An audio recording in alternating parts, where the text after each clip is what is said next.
বিসমিল্লাহির রহমানির রহিম। আমি engineer Moshiur Rahman Sabbir, Sherpur building design and consultancy.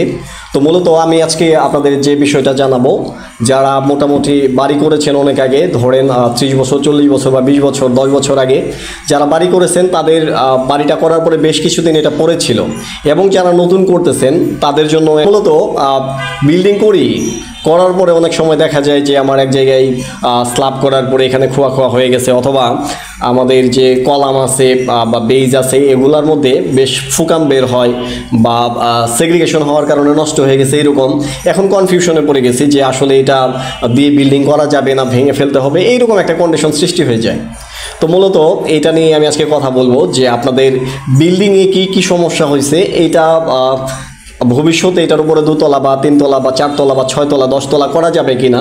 তো এটা নির্ভর করে যে আমার কলাম বেস এগুলো কতটুকু স্ট্রং হইলো। আমার কাছে যে একটা বাক্স দেখতে পাচ্ছেন, তো এটা হলো মূলত রিবাউন্ড হ্যামার মেশিন। তো এটার মাধ্যমেই আমরা পরীক্ষা করতে পারি।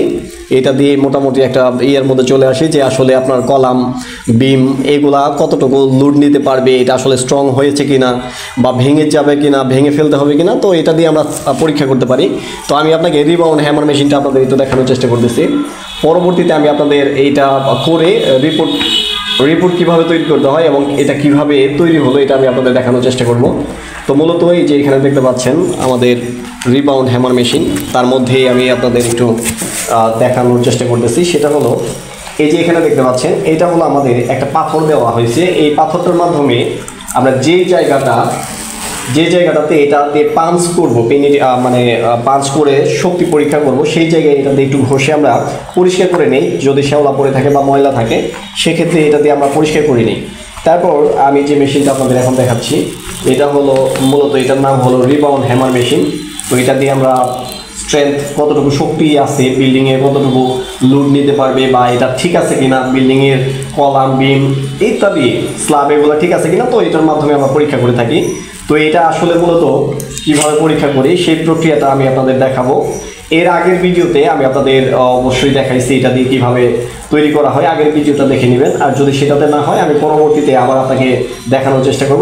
আমি আপনাদের এখন একটু দেখাবো যে এটা কীভাবে কাজ করে। তো মূলত এটাকে 90 ডিগ্রি অ্যাঙ্গেলে ধরে নিচের দিকে এভাবে পাঞ্চ করতে হবে, এবং পরে মনে রাখতে হবে যে পাঞ্চ করার পর যখন উঠাবো এটা অবশ্যই লক করে দিতে হবে, তা না হলে রিডিংটা ঠিক আসবে না। তো মূলত এইভাবে দেখেন এখানে একটা রিডিং আসছে 30+ দেখা যাচ্ছে।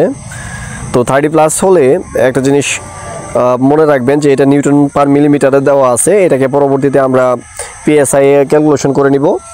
তো মূলত এটার রিপোর্ট প্রদান করার আগে অবশ্যই আমি আপনাদের জানাবো। তো আমরা আরেক জায়গায় একটুই করে নিলাম, আরেক জায়গায় পাঞ্চ করে নিলাম।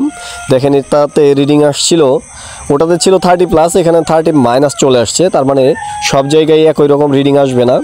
তো মূলত এটা আমরা পরবর্তীতে বেশ কয়েক জায়গায় নিয়ে এটা ক্যালকুলেশন করে তারপর বুঝতে পারবো যে এটা আসলে ঠিক আসলো কিনা। তো ভালো থাকবেন সবাই, পরবর্তীতে আমি রিপোর্ট প্রদান করবো ইনশাল্লাহ। আসসালামু আলাইকুম ওয়া রাহমাতুল্লাহি।